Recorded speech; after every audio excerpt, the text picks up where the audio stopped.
Water is a priceless gift. How many people are aware that there is no product on the earth can function without water? Everything, whatever we are using today, originated from water. Whether your dress or your cosmetics or your food or your diesel or your petrol or your steel or your plastic, you take anything on the earth today, without water, nothing can be created. And at the same time, most abused nature's gift is also water. Mindless destruction of water catchment areas, mindless destruction of the mountains where rivers, streams flow, mindless pollution.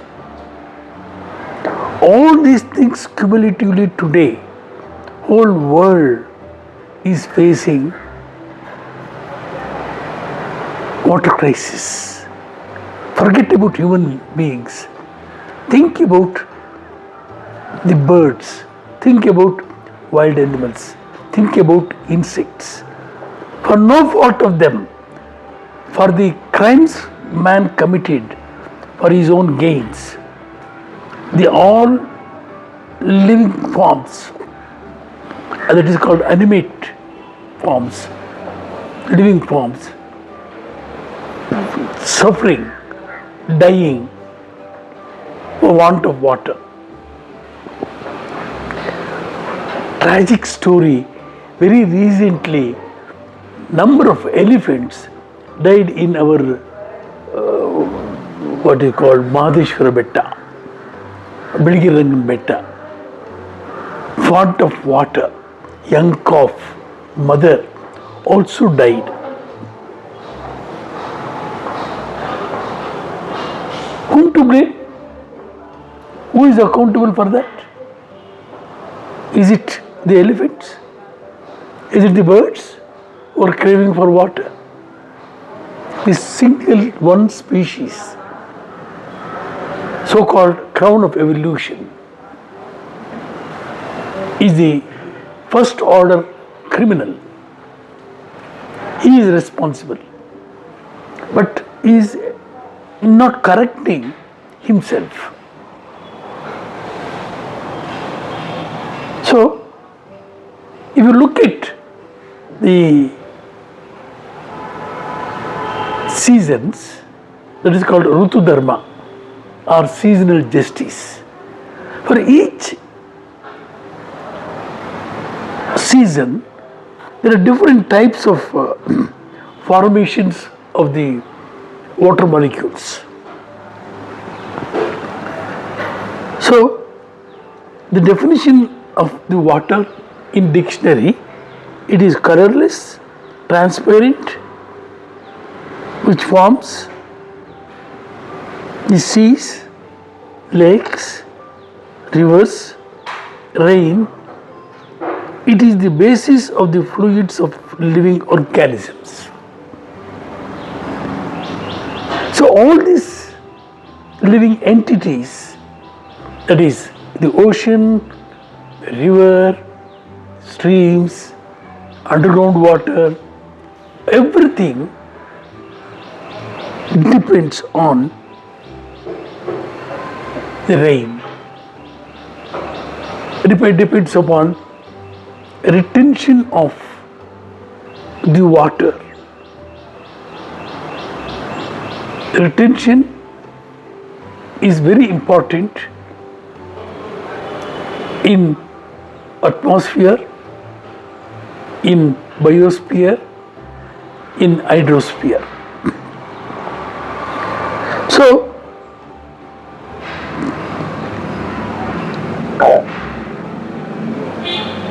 the water is so important. For example, in the womb of mother, not only in human beings, in all living mammals, in the womb, there is a liquid called amniotic fluid. Without that liquid, that child cannot survive. Even in the womb, that is called amniotic fluid. So, this fetus in the womb needs pure water, pure. Any little bit of impurity there, the child will develop all kinds of deformities, mental retardations, cancer diseases. You can imagine how nature has evolved the womb. Not only in human beings, even in the elephant, all mammals, cow or goat or a sheep or any or a tiger or panther or any other living mammal, in the womb it needs that pure amniotic fluid. That amniotic fluid can it synthesize? No. Every species has got its own mechanism to take care of the child in the womb. So the purity begins there. The purity begins even in the underground water. A tree draws water, supplies pure water to the flower. If there is no pure water for the flower to blossom, it will never blossom. So, the smell, the fragrance, the pollen, the stigma, the ovary in the flower originates from the pure water from the bottom of the Mother Earth. For every flower, hundreds of flowers will emit beautiful fragrance, inviting the pollinators, bees, birds to come enjoy the nectar and take the pollen and to deposit on the stigma. There life begins. Then seed, formation of the seed, then seed, the womb again. Seed is a womb. Minimum water is required there also. The moment dehydration takes place, no germination. So look at that cycle. Look at that precision, perfection. So in the water cycle process by which water circulates between Mother Earth, ocean, atmosphere, land, involving the precipitation, that is number one, snow. Snow is so very important in the Himalayas. Snow is very important in Kashmir. Snow is important in Antarctic. If the snow started melting because of the human activity, then what happens? Sea level increase. Then why the snow is melting? Because of the human activities, because of the climate change, temperature. We are aware of all these things. So it has taken millions of years to form that glaciers. So man, within a span of about 100 years, it has taken 200 crore years to form one droplet of the water, and within 100 years,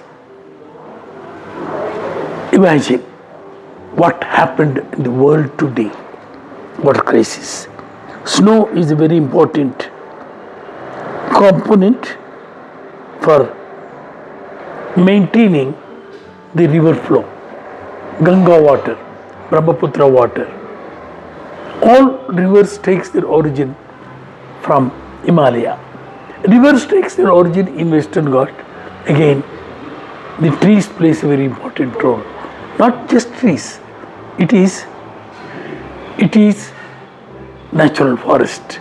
We have not created the natural forest. Man has not created. It is the birds. It is the birds taken the seeds and treated the seeds, then induced germination and landed at appropriate place. Then germination started. Only yesterday I read a beautiful article about the role played by the great Indian, the birds, that is the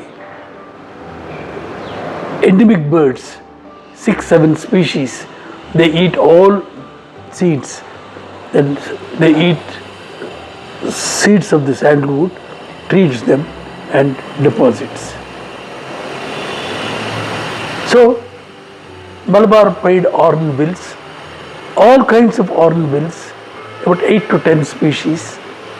Today, yesterday I read a very interesting observation. Why hornbills are refusing to build the nest? Because there is absolute scarcity of food. They have surveyed all kinds of fruits they eat. The male has to supply the food to the female, and she locks inside the hollow of a trunk of a tree. So look at the intelligence.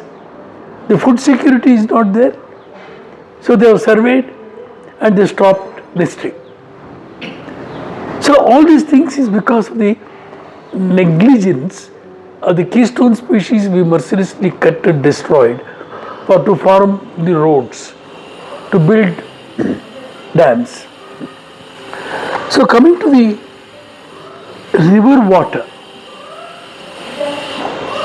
it's all takes their birth in the mountains.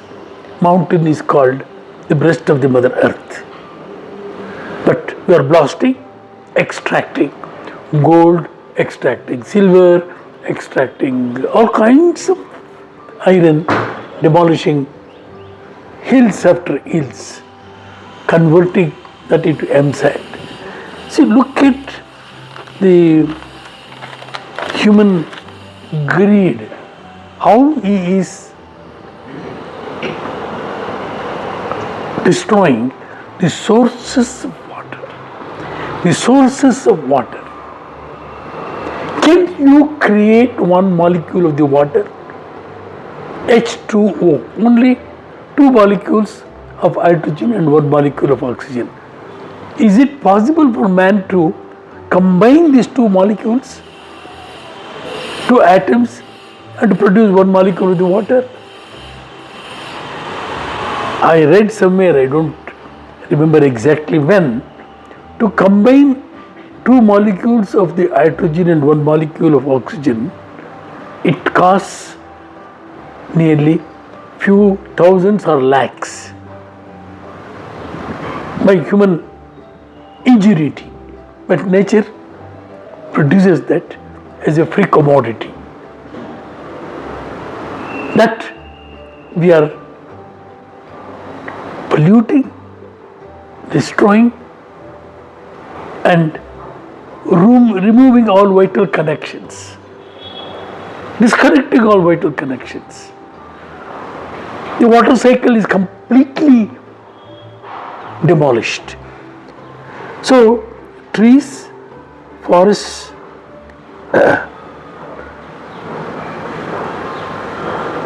they play a very immeasurable role in maintaining the water cycle. One tree, for instance, if you take Bangalore, How many trees we have destroyed for the development? Lakhs and lakhs of trees. Today it is like a concrete jungle.